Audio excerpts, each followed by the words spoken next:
Hi, this is Emily Saoirse from Indigo Girls, and you're listening to Rainbow Country.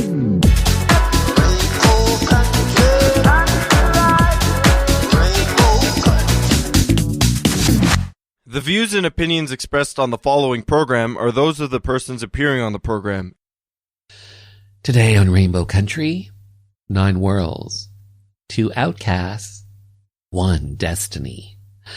The Valkyrie's Daughter, a romantic LGBTQ fantasy novel based on Norse mythology from award-winning queer author Tiana Warner. All that and more coming up on episode 310, so stay tuned for Gay Talk Radio right here on Rainbow Country. Hi, I'm Simone Denny. Hi, I'm Mary John Tory. I'm Joey Lamar, best-selling author of Mambo Lips and Salsa Hips. You're listening to Rainbow Country with Mark Tara.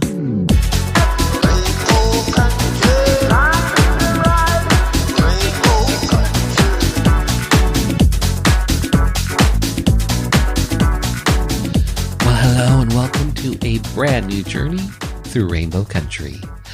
As I like to call it, a little gay radio show working to give voice to the LGBT community and beyond. And as always, I am your tour guide through Rainbow Country. I'm producer and host, Mark Tara. By the way, Rainbow Country originates from CIUT FM in Toronto, and now proudly in syndication on 12 outlets across Canada. From coast to coast to coast. The Yukon, British Columbia, Saskatchewan, Manitoba, the east coast of Canada in Newfoundland, Ontario, even down to Buffalo, New York, and online. Well, thanks to you tuning in, streaming, downloading, but ultimately listening.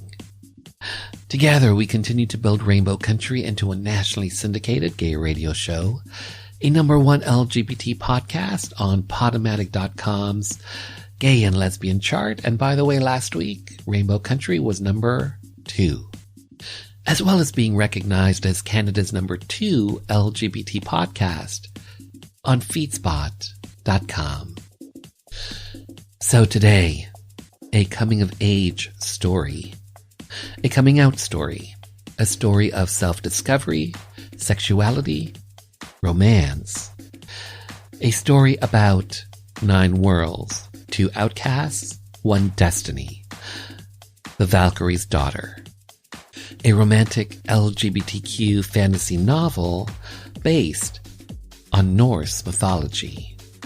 Joining me in conversation today is award-winning queer author Tiana Warner, who's going to talk about her latest novel, The Valkyrie's Daughter, the pros and cons of self-publishing, as well as what she recognized about herself after writing her first novel, Mermaids of Ariana Kawai. Plus an hour 2, music from LGBT artists, independent artists, voices that we've come to know and love in classic disco, classic 80s, classic house. And on this episode, I'm featuring some classic house, as well as some queer rap artists, and a 3-song trans artist set. Plus later on in the show, a flashback to my 2021 TIFF interview with queer filmmaker, director Francis Lee, who talks about his 2021 film that stars Kate Winslet and Saoirse Ronan, Ammonite. But up first, award-winning queer author Tiana Warner starts off our interview with a reading from her latest Sapphic novel, The Valkyrie's Daughter.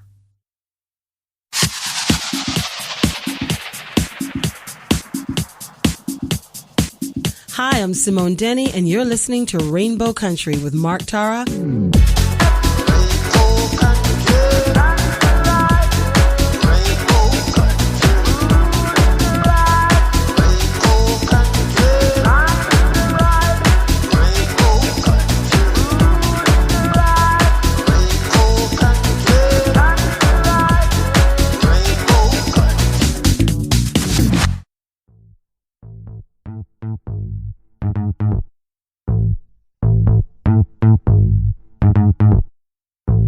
Sigrid raced through the doorway, her spear ready. Stop! Warm air wafted at her, spicy with incense. Overflowing bookshelves lined the circular room, tapestries hanging between them on the stone walls. A threadbare, dark red rug covered most of the wooden floor. A desk full of trinkets, scales, and books sat beneath the far window. At the window, burgundy curtains flapping on either side of her, Miriam spun and sank into a half-crouch, spear at the ready to defend herself. Something about the graceful movement froze Sigrid in place. It was the way the daylight illuminated Miriam from behind, framing her like one of the gold statues in the courtyard. She narrowed her eyes, her fiery expression at odds with the soft curves of her face. For a moment, Sigrid forgot why she was there. But the pale pink, semi-translucent stone dangling from Miriam's hand snapped her focus back. Though Sigrid had never seen it before, she knew what it was, the Eye of Nitbjörg. Sigrid pointed her spear. Don't move. Miriam's gaze traced over her. Her lips curled into a haughty sneer that sent a blaze of some unnamed feeling through Sigrid's middle. Sorry, I've got somewhere to be. Miriam spun back to the window, nimble on her feet. Sigrid tightened her grip on the spear. The prospect of using it and drawing blood twisted her insides, but she had no choice. She wanted to be a Valkyrie, and a Valkyrie didn't fear blood. With a roar, she threw it, aiming for the vulnerable space between the armor at the back of the girl's leg. Miriam leaped onto the windowsill, pulling out of the line of fire just in time. The spear hit the stone wall and clattered to the floor. Sigrid cursed. Miriam teetered over the courtyard, hesitating. She looked back at Sigrid with her brow furrowed. Who are you? She said in that low, rough voice. Sigrid opened her palm to invite the weapon back. It soared into her hand. I'm a defender of Vanaheim, here to stop you from stealing what's ours. She raised her arm to throw again, but Miriam hurled her own spear, and she had to duck to avoid the pointed tip. Tiana Warner, hi. How are you? I'm good. How are you?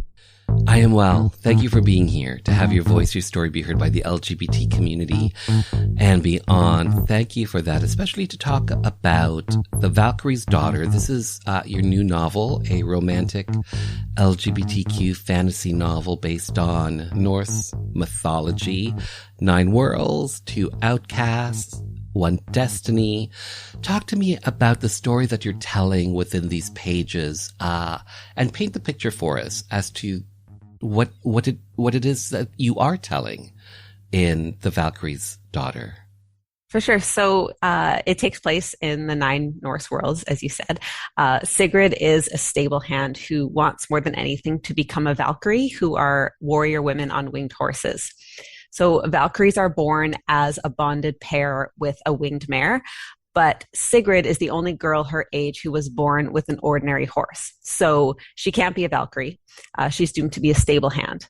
But then she sees a vision of herself riding Odin's 8-legged stallion, leading a Valkyrie charge. So she realizes that a greater destiny for herself is possible.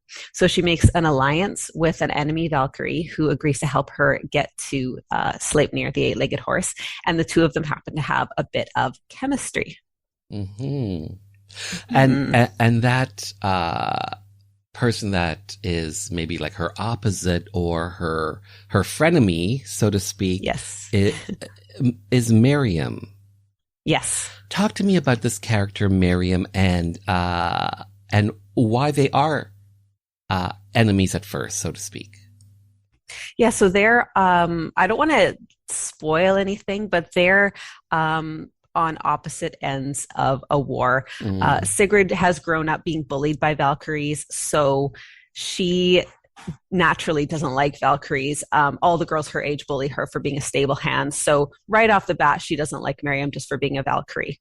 And Miriam comes to Vanaheim, which is Sigrid's home world, to steal something, to steal a relic, and Sigrid is fighting her. So it's enemies to lovers, which is my favorite trope of all time. I've already written an enemies to lovers story before. I was like, I want to do that again. That was great. I think a lot of readers love it too. So we get to follow them through that of hating each other at first, and then they need each other, and so they're kind of forced to become friends and forced to work together, and then of course feelings develop.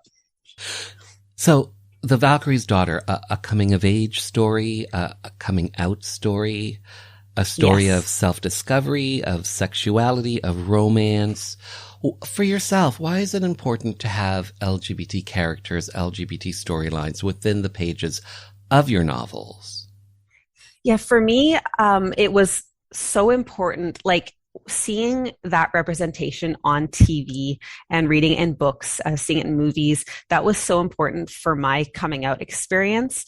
I was obsessed with like Clexa and Way Hot and like all of those classic Sapphic romances that we all just like are obsessed with. So it was really important for me to write that and be that for my readers.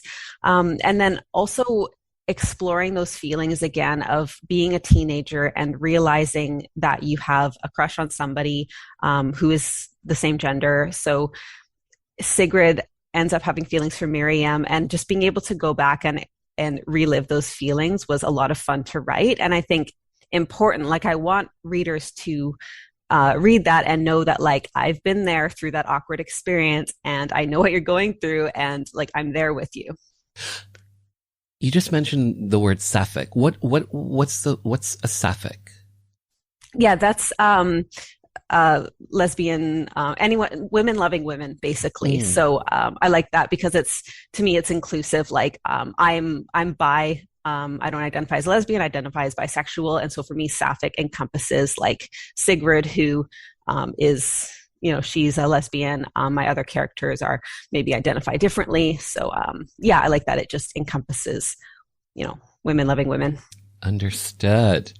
Yeah. You were just mentioning some tropes that you like to write about: forbidden love, maybe enemies becoming lovers. Why do you think you are drawn to writing about these specific tropes, so to speak? Yeah. What I love about enemies to lovers in particular is that there's a lot of built-in chemistry. Like in real life, you're probably not going to fall in love with someone you hate. It's just not the way it works. But in a book, it works so well because they have this chemistry right up front, and like they're fighting, but like while they're fighting, they think, okay, that person's really attractive, but I hate them, but they have really nice lips and I kind of want to kiss them. So it's like, right away you have that built-in chemistry, and it's kind of the Romeo and Juliet thing too, like forbidden love. It's like they're on opposite sides of a war or on opposite sides of something, and yet they have feelings for each other, and so there's a lot of external forces trying to keep them apart as well. What inspired you to write The Valkyrie's Daughter? It came from, so the last YA fantasy series I wrote, Mermaids of Ariana Kwai, that was also, it was also based on mythology, mermaids, obviously, and it was Sapphic, enemies to lovers. And seeing the reception it got in the LGBT community and how much people loved that enemies to lovers trope, and how much I enjoyed writing it, I was like, I want to do that again. Like people want it. I want to write it. So I was thinking, okay, what other mythology can I write about? And Valkyries came to mind as like, I feel like I was born to write about Valkyries. Like I ride horses. I love horses. They've always been in my life. And so I was like, I feel like I can write about women warriors on horseback very well, with a lot of detail. And Norse mythology I feel connected to because my grandma's Icelandic. I love writing about women warriors. I did that in the Mermaid series. So it kind of all came together. I was like, this is the perfect story for me to tell. And it just like the words started pouring out. It was so much fun to write. Did you have to do research for writing The Valkyrie's Daughter? Yes, I did a lot of research. I was vaguely familiar about Norse mythology just based on pop culture, but I didn't know the original stories. So everything we know about Norse mythology comes from a small collection of surviving poems called the Edda. So I read that. I read it in a couple different translations because they are translated quite differently. I read the prose Edda, which is a longer adaptation of it created in the medieval times. And then Norse mythology by Neil Gaiman. That was a fantastic read. I recommend it if anyone is interested in Norse mythology. I read a lot of articles, listened to podcasts. I even followed the Norse subreddit to catch interesting tidbits. I contacted the professor of Scandinavian studies at the University of British Columbia because I had some questions, and he was super helpful. That was great. There's just some stuff that, you can't find, like a lot of what we know about the Viking Age is a little bit skewed because it was recorded by Christian historians. And so it's hard to know like what really happened and what they reinterpreted in the medieval times. So that's kind of an interesting thing to consider. So yeah, I did a lot of research. It was a very interesting process. And then I adapted the mythology to fit this story and to make it my own. And how long did you research this? Did your research last? It was an ongoing process. So I did a little bit up front before I started writing, but it was basically to write the first draft of the story was almost a year. And so I just, while I was writing it, I did research simultaneously. Okay. Yeah. The Valkyrie's Daughter, this is part of a series, the Helheim Prophecy series, I believe. Yeah, the series name might change as we write, as I work on the second and third book with my editor. But yes, this is the first one in a trilogy. So I'm working on the second one right now. And so if you can you give us an idea of what the larger story is that you're getting at within these, that will ultimately be 3 novels? Yeah, let me see if I can do this without spoiling things. It is like a lot of trilogies, the problem gets bigger and bigger. So in the first book, we are dealing with enemies who want to steal something from Vanaheim, Sigrid's homeworld. And in the second book and the third book, the problem becomes bigger than that. And we're looking at how all the worlds are interacting and what they all want and what they're all hoping to get out of this. So it's like a lot of fantasy series, the problem is big and it's about power. Yeah. Big power. Yes. And the title, The Valkyrie's Daughter. Talk to me about this title and how you settled on this title. Yeah, the first title of this book was The Helheim Princess. And we marketed it as The Helheim Princess for a while. But then my editor, we actually had to postpone the publication date twice because there are global paper shortages right now, which is like unbelievable. I'm like, how can we be short on paper? Like there's so many trees, but just, manufacturing, like supply chain problems. So when we had to push back the publication date, my publisher said, okay, like let's rebrand and remarket the book and take the opportunity to do a lot of publicity. So I'm like, great, that sounds awesome. I'm on board. So part of it is looking at what trends are selling well. And so we kind of rebranded the title to be more commercial. And so Helheim, you look at that word, and without knowing about Norse mythology, you don't really know what Helheim is. It's the Norse underworld.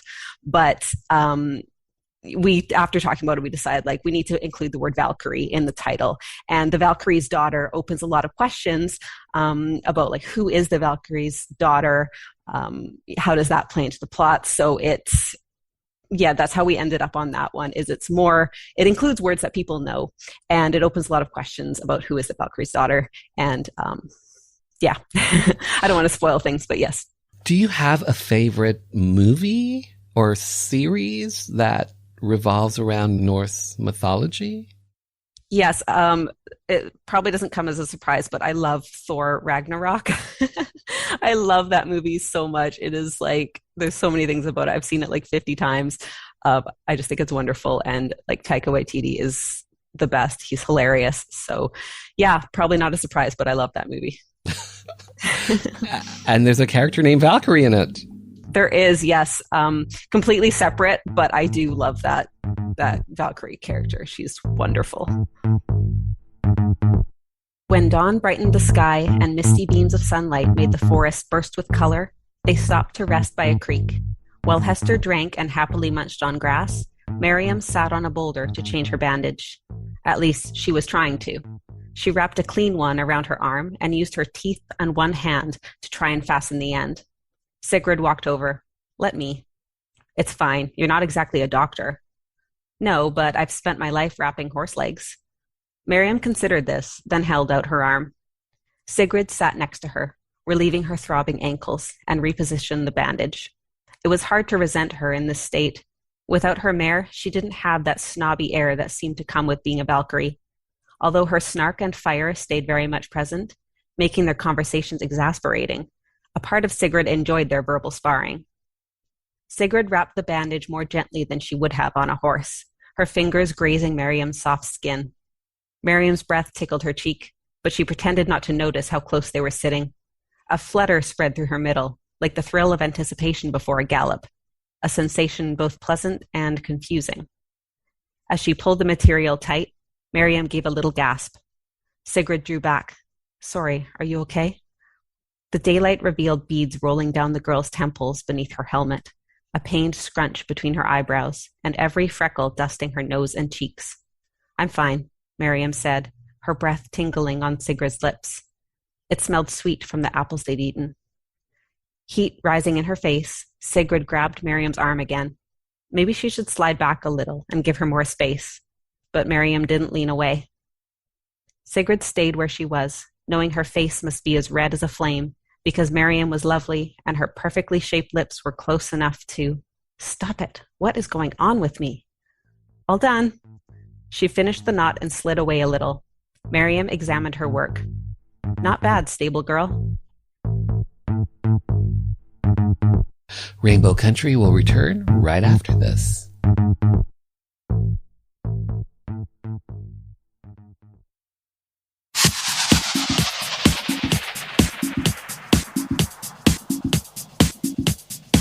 Hi, everybody. This is Gino Vanelli. You're listening to Rainbow Country with Mark Tara.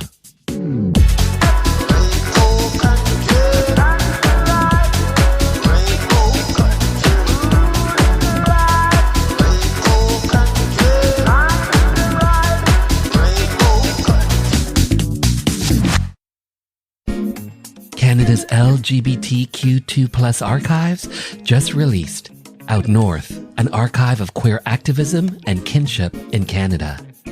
Order a copy from your local bookstore to dive into hundreds of loud and proud stories and photos of historical queer life in Canada from pre-1939 to today. Get your copy from your local bookstore. Out North, an archive of queer activism and kinship in Canada.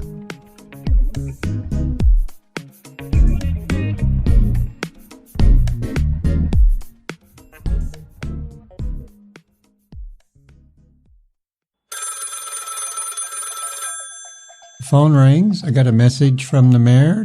He's going to call me back the next day. I get the call, and he said, if you'd accept, we'd like to honor you with the key to the city. There was an event later that year in May. Just a key, right? Like, key to what? A decent job, a good singing career. It's really a metaphor, but it's history. So a reporter wants to talk to me and says, well, so it's a key, right? Like, what's the big deal? I said, well, not everybody gets the key. So I looked it up, and I guess it is kind of a big deal. The date, May 17th, 2018, when trans activist Susan Gapka made history by becoming the first trans woman to be presented with the key to the city of Toronto. By the way, past recipients include Rush and the Raptors.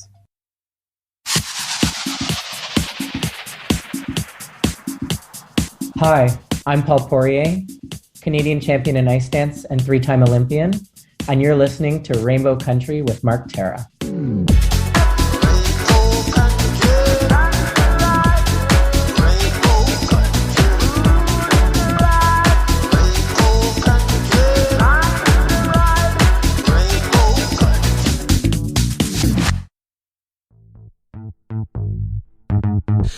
So, Tiana Warner, your novel, The Valkyrie's Daughter, this is your follow-up to your first novel and your first series. This new one, The Valkyrie's Daughter, is with a publisher, Entangled Publishing. Yeah. What made you decide to go with a publisher, seeing that your first your first endeavor, your first novel, your first series is an award-winning series and self-published. What made you decide to go with a publisher this time around? There's a lot of pros and cons to self-publishing versus traditional publishing. Like it's hard to say one is better than the other, but they're different. And so my first series, I decided to self-publish because I didn't have a name for myself yet. So I was like, it's going to be very hard for me to get an agent and a big publisher when I haven't published anything yet. So I self-published it. It took a while, but it started to do really well. It gained some traction, especially within the LGBTQ community, and won some awards. It's a comic adaptation now. So I'm working with April Pierce, and we're publishing it as a webcomic, which is doing very well. So after all of that, I was like, cool, now I have a resume. Now I can get a publisher. And that has been a very different experience and really amazing working with a whole team of people rather than doing everything myself, including like the financial investments of getting an editor and doing cover design and stuff. But yeah, it's different. I mean, in self-publishing, you have full control over everything. So you can publish it more quickly. The editing is all you. The proofreading is all you. It's like, it's very good in that respect. You have, you can have full control over everything, the cover design, and, you don't have to like justify anything to a team of people. But having a team of people is amazing. And especially when it comes to PR, you do have to do all the marketing yourself as an author regardless, but having PR supporting you in a publishing house is a huge help. And so I thought, to reach more commercial success and get into bookstores, which is very hard as a self-published author, I wanted to go for it with a traditional publisher. So I was so excited when I got that email from Entangled saying that they wanted to work with me. So I'm really excited to see where this goes. And I think being able to get into major bookstores and having the publicity that Entangled is providing me with it's going to be really fun. Like I'm looking forward to seeing where this book goes, where we end up by the end of the year. Are there elements of being self-published you hope to maybe bring to Entangled, or you have brought to them? Yeah, I think it gives you a very good understanding of the whole process and an appreciation for how much work goes into it. Like my Mermaids of Ariana Kwai series that I did all the editing and everything myself, and the cover design I outsourced. And so it was like, I think I did like three rounds of editing for that one. With The Valkyrie's Daughter, we've done like 10 rounds of editing. I mean, it is insane the process that goes behind a book at a publishing house. And so I have a lot of appreciation for the amount of people that are looking at this book and working on it and fully invested in it, like the same way I am.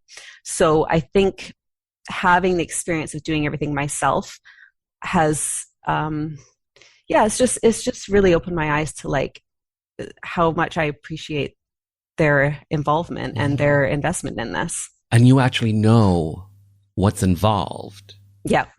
In getting your book out. Yeah, it's so much work. Like when I was a teenager saying like, I want to write books for a living, I had no idea how much work was involved. Like every single page has hours worth of work put into it. It's crazy, but amazing. You just mentioned your first novel, Mermaids of Ariana Kwai. It's also a graphic novel. Mm-hmm. Talk to me about that. Why did you choose to go down this other route as well? Yeah, that was something that I'd been thinking about it for a little bit, like adapting that story into different formats, because it's a very visual story. And I had a lot of people tell me that they could really picture all the battle scenes and everything between these warrior women and the mermaids. I'm like, yeah, like I wrote it kind of picturing it like a movie. And so I'd been thinking, it'd be fun to get it into comic version or graphic novel version. And then this person, April Pierce, came into my life and said, I read your book and I'm interested in working with you to adapt it as a graphic novel. And I was like, this is beautiful timing. Yes. So like pretty much my answer was yes, like right away. And so April and I have been working together for a few years now, they're super talented. We've been working with a colorist as well April illustrates, and then we have the colorist. It's like a whole team of people as well. And then we publish it on Tapas, Webtoons, and then package it up as a full print version graphic novel for Amazon. So that's been amazing. And it's gotten the book series a lot of exposure as well, because it's a whole other audience of people who are finding it on Tapas and Webtoons. And just seeing the story in that form is incredible. Like, it almost brings me to tears sometimes, just thinking back to when I was sitting in my dark bedroom typing out the story for the first time, and now seeing all of these scenes that were so vivid in my mind, like being illustrated by April. Life. And people are loving it. And it's just, it warms my heart. Like, it makes me so happy to see it reach this level of success. Did you have to adapt it to become a graphic novel? It's basically like writing a screenplay, because if you were to illustrate every single page as it is in the novel, it would be a 3,000 page comic book. So I basically had to write it up as a screenplay, and then we adapt it even further from there. So each page, as April creates it, we work together on the dialogue, and then we work on the next set of page plans just to refine the plot. Because you have a very, very short amount of time to express like 5 pages worth of words in the novel. So that's been interesting and a lot of fun, just to narrow down what the most important part of the story is and how can we convey 3 pages of conflict in 1 line of dialogue. Is it your intent to adapt The Valkyrie's Daughter into a graphic novel at some point, do you think?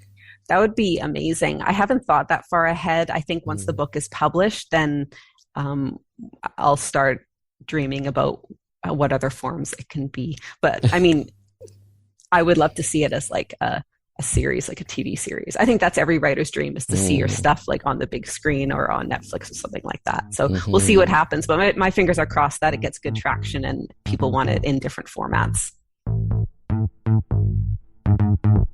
And on that note, we will return right after this Rainbow Country update.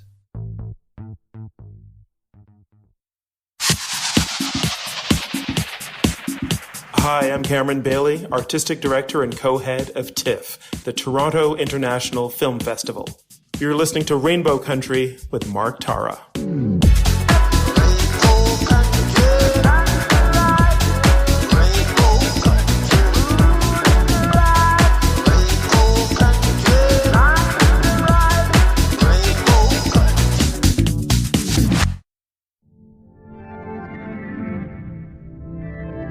Our Health, a Canada-wide 2S LGBT QQIA+ community survey, is looking for your involvement.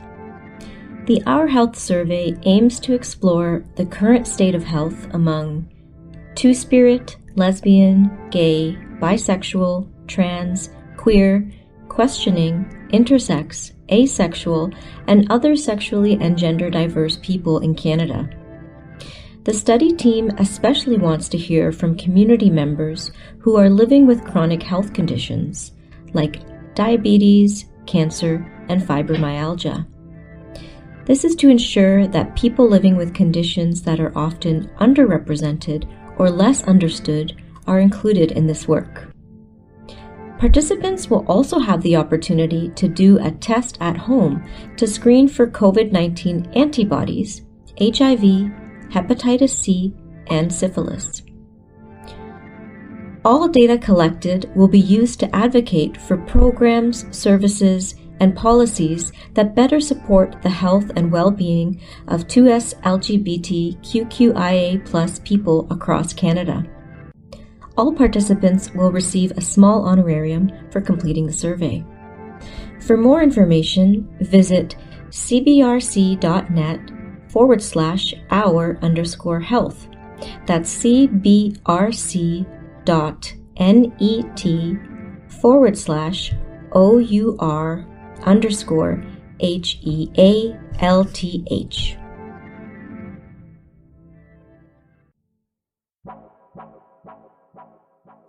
Summer is in the air, and here's what's on tap for summer 2022. Married couple and Broadway veterans Stephen Hanna and Brett Shuford will join me in conversation to talk about their journey towards parenthood via surrogacy.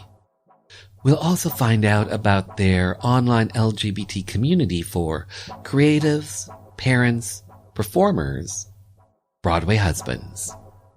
All that and more coming up on Summer 2022, right here on Season 7 of Rainbow Country.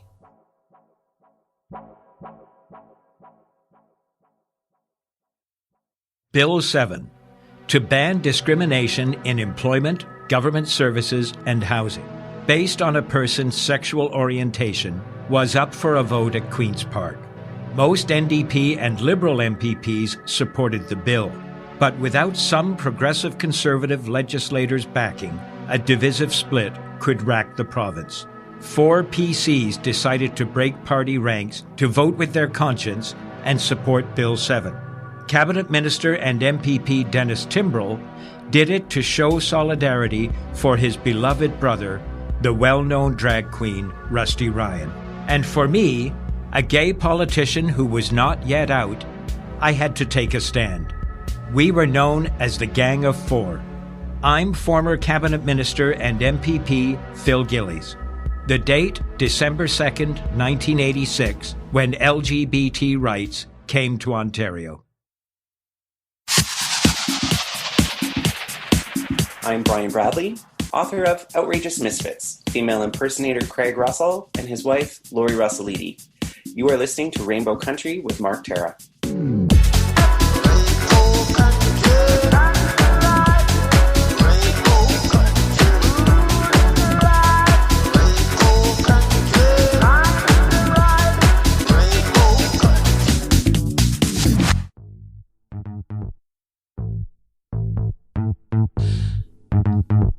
Mermaids of Ariana Kawai, an Amazon bestseller. Yes. My understanding is after you wrote this novel, you recognized something about yourself, something personal about yourself. Yes. Talk to me about that cathartic process of writing your first novel, Mermaids of Ariana Kawai. Yes, what did you recognize about yourself, girl? So when I started writing it, I just knew that I wanted to write a story about mermaids and warrior women fighting each other. I was like, this would be a badass story. It's like warrior women, like fighting these mermaids who use their beauty to lure men to their deaths.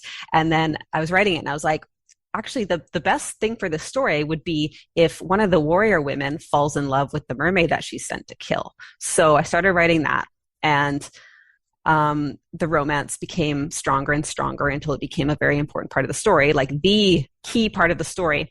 And by the time I finished the book, I was like, I think I might be into women. So, so I didn't know. I mean, maybe on some deep level, maybe I knew, but I didn't realize that I was into women until after I published that book. Like that it was such an important experience for me to like write out this lesbian romance and the feelings that Mila had for the mermaid. So that was such a monumental thing for me to be able to do that. And yeah, I think like seeing Sapphic romances on TV, like I mentioned, was really important too. It was like this combined thing coming together into this cathartic experience, like you said, and being able to explore my own feelings through the story. Had you had crushes when you were younger, growing up, on, other classmates, like female classmates or anything like that? Oh yeah. And that's the thing too, until I was in my early 20s when I wrote the mermaid book. So until I was in my early 20s, I didn't realize that those were crushes. I just thought, like, there was a girl in high school that I got so blushy around all the time, and I would always catch her eye and then blush. And then I was like, oh, I just think she's really cool. And then like later in my early 20s, I'm like, no, I totally had a crush on her. Like I even imagined what it would be like to kiss her, and I still didn't realize or admit to myself that that was a crush. But yeah. It's interesting that looking back now, you can sort of see like little signposts along the way, it sounds like.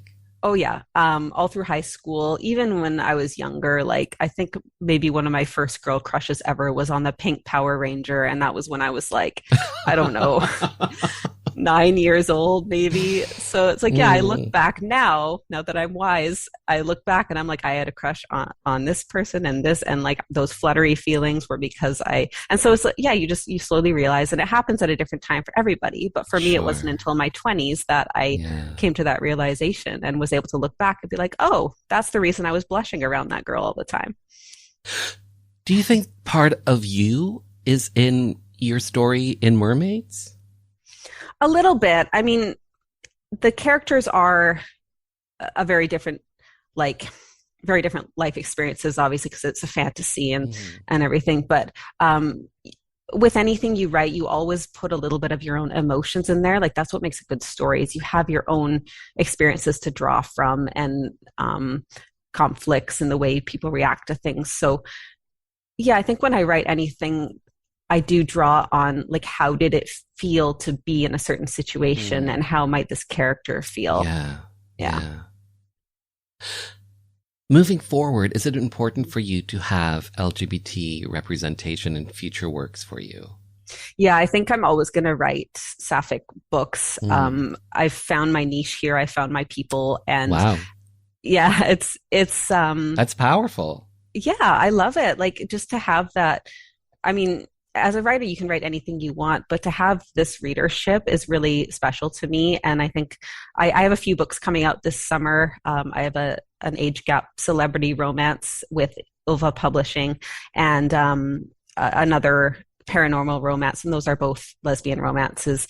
And yeah, so I think moving forward, I'm going to keep doing this because it's working and I love it. I often ask this next question of writers in particular, because I find it interesting. I also find the responses interesting as well. When you're now starting out writing something and you're outlining the characters and the storyline, at some point, do the characters come to life and they start telling you, guiding you, maybe even inspiring you or dictating to you how their story should start going? Do the characters that you start creating, do they take on a life of their own? Yeah, and I find it takes a little bit. Like at the beginning, when you start to outline a story, you're forcing it because it's all contrived. Okay, what is this person's backstory and stuff? But then as I start drafting the book, I find like by the end of the first draft, I'm like, okay, then you have a full understanding of the characters. And so as you're revising it, that's when they really come to life, and you can really like feel their struggles and feel their emotions.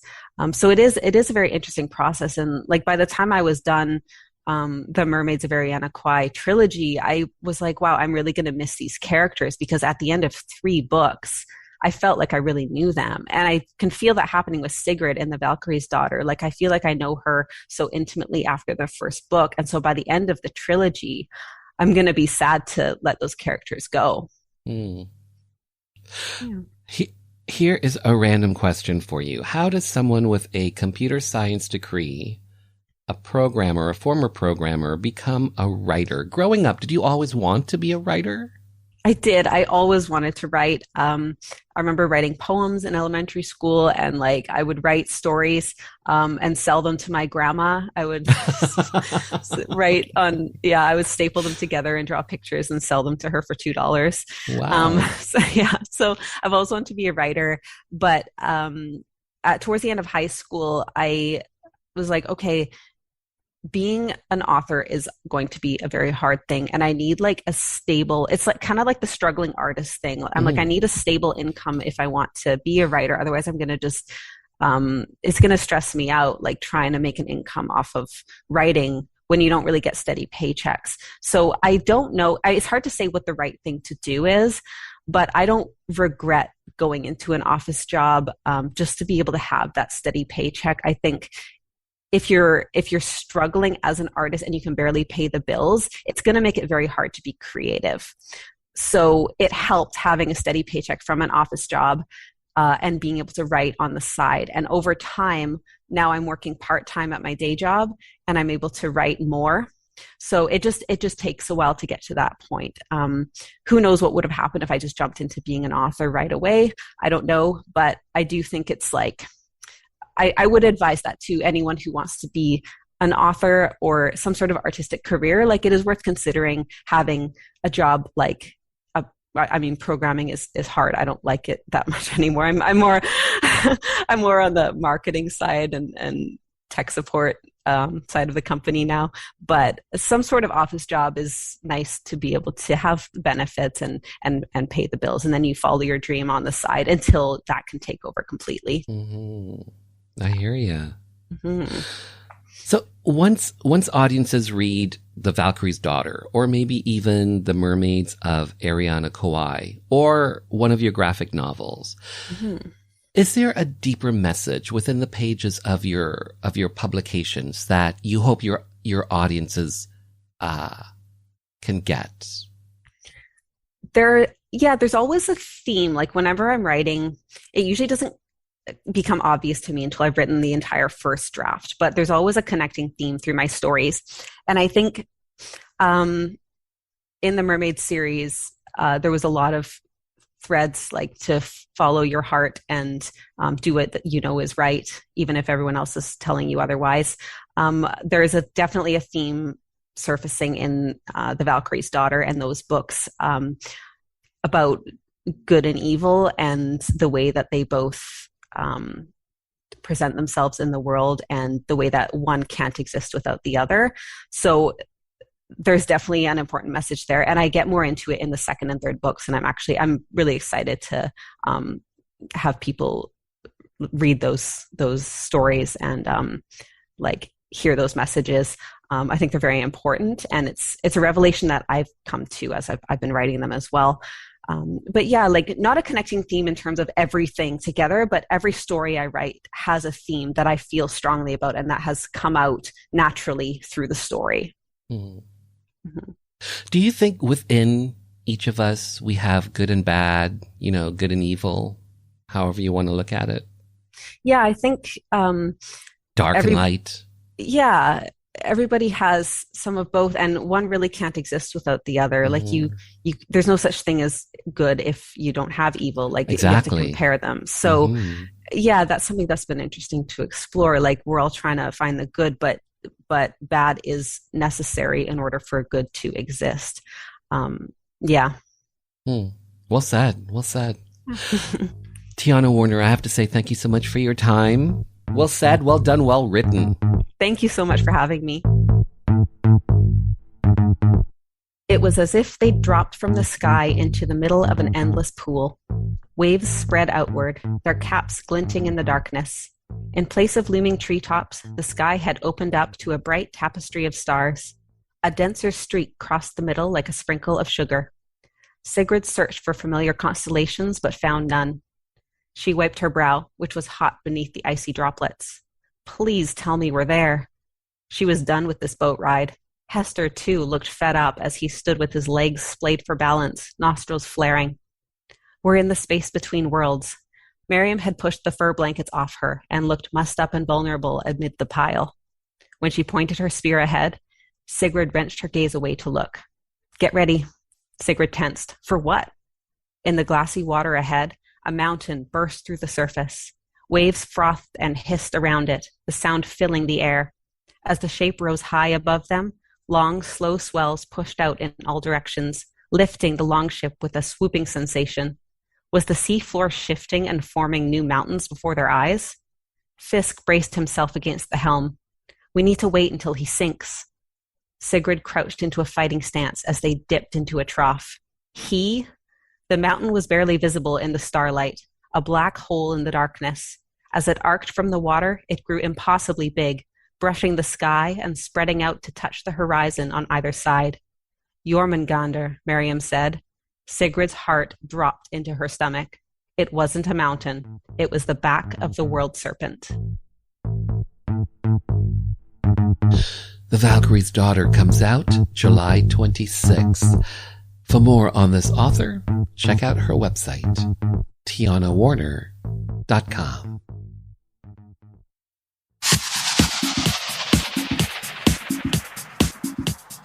Hi, everyone. This is Mark Tewksbury, Olympic champion, leader, humanitarian.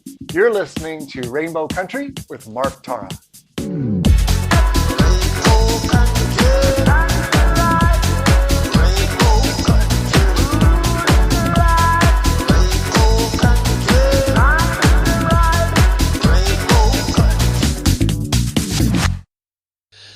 Up next, my 2021 TIFF interview with award-winning queer filmmaker, director Francis Lee. Hi. Hi, Mark. Hi. You sound like you're in like a wonderful soundproof recording studio. Ooh, girl, you know I am. I'm in the closet. Well, if you're happy being in there, I would never want to out anybody. Okay. So let us start. It was a sea lizard, 6 feet long. Days it took to dig it out, clean it. I was only 11 years old. It's in the British Museum. That one was special.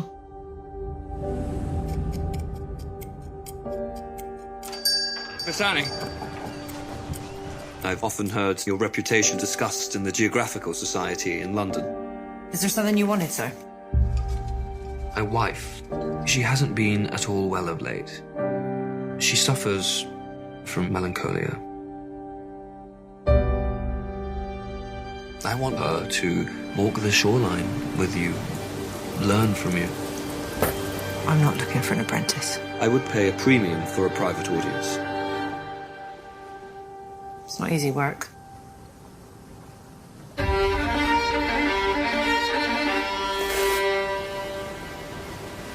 Don't like the water. What is it? Cheap tourist fodder. Beautiful.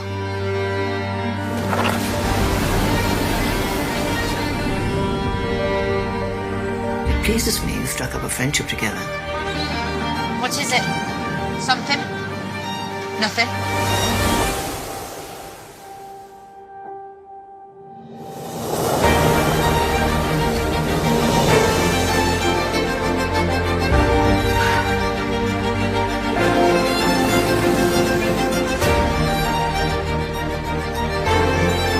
I don't want to go back to the life I had before you.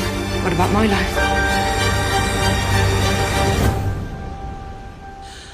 Francis Lee. Hi, how are you? I'm good, thank you. How are you? I am well. Thank you for being here to have your voice, your story be heard by the LGBT community and beyond, especially when it comes to your current film, Ammonite.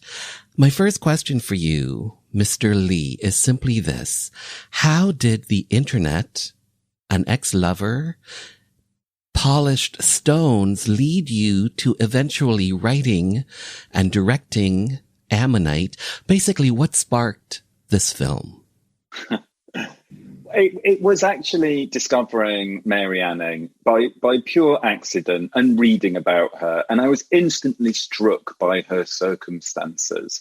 You know, here was this woman born into a life of poverty, very working class, no access to education at all, in this patriarchal, class-ridden society, you know, and through her own ingenuity, her own self-possession and determination and this will to survive, rose to being, I guess, what we would now call one of the leading paleontologists of her generation. And there just seemed to be a little parallel there somewhere for me. You know, somebody who grew up in very rural northern Britain, you know, to a working class family, not a great education. I knew in my heart of hearts I wanted to write and direct, but just didn't see how I could get access to what looked like such a privileged profession. And there were just those kind of nuances that really stuck with me. And at the same time, I was doing quite a lot of reading about same-sex relationships in the 18th and 19th century. And I came across this paper by Carol Smith Rosenberg that so eloquently described female and female relationships within this period as documented by letters that they wrote to each other. And there were described these wonderful, lifelong, passionate, caring relationships between women. And those two things, Mary Anning and this idea of what female and female sexuality looked like in this period collided. And that's how I kind of the starting point for Ammonite. You are the writer of this film. You are the director of this film. Francis Lee, for you, Ammonite is a film about what? Gosh, I think for me, if I'm honest, it's about loneliness and it's about loss, but it's also about hope. And it's about the power of being an individual, but how a relationship, somebody else, can add growth and experience to yourself and to make your life better. Francis Lee, I have to say thank you so much for your time and thank you for your sharing your talent and your visions. So well done. Thank you. Oh, thank you, Mark. Have a lovely day and a lovely time in the closet. I will. Thank you. It was a sea lizard. 6 feet long. Days it took to dig it out, clean it. I was only 11 years old. It's in the British Museum. That one was special.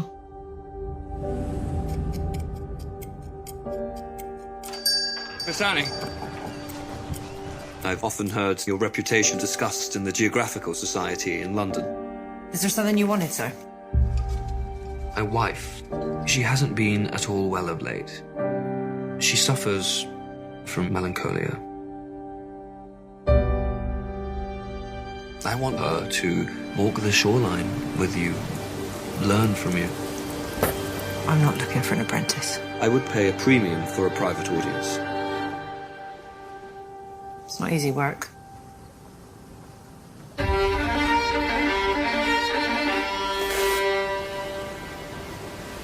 Don't like the wood. What is it? Cheap tourist fodder. Beautiful.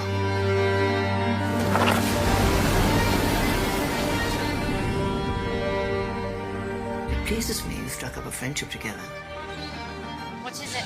By the way, Ammonite is available on streaming, as well as Francis Lee's 2017 gay movie, God's Own Country, which stars Josh O'Connor, who you might recognize from season 3 and 4 of The Crown, where he plays Prince Charles.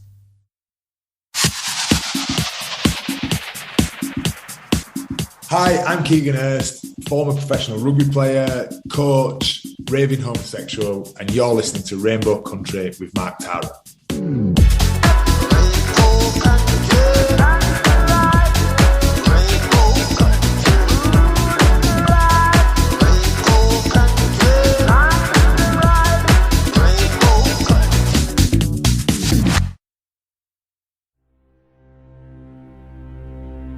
Hi, my name is Joanne Vanicola, and I'm an actor and a writer, and I was first on Rainbow Country with Mark Tara on discussing the massacre at Pulse Club in Orlando.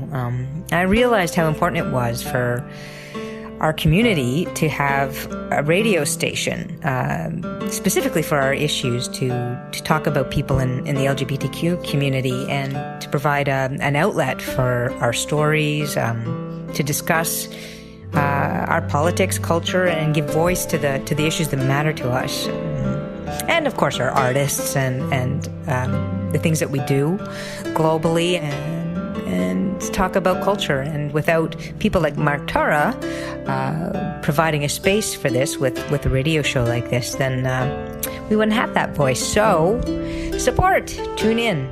Thank you.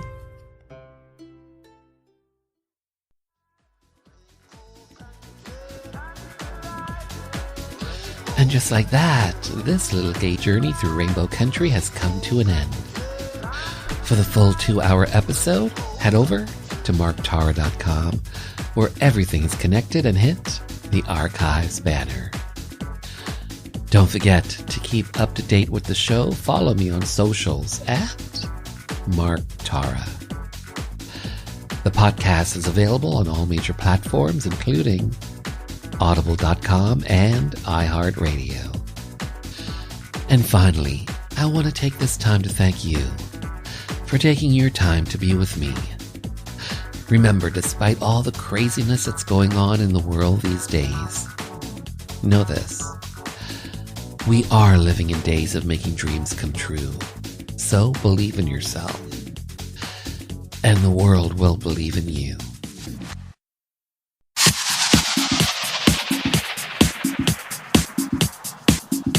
Hi, this is Police Constable Danielle Botno, also known as LGBT Cop, and you're listening to Rainbow Country with Mark Tara.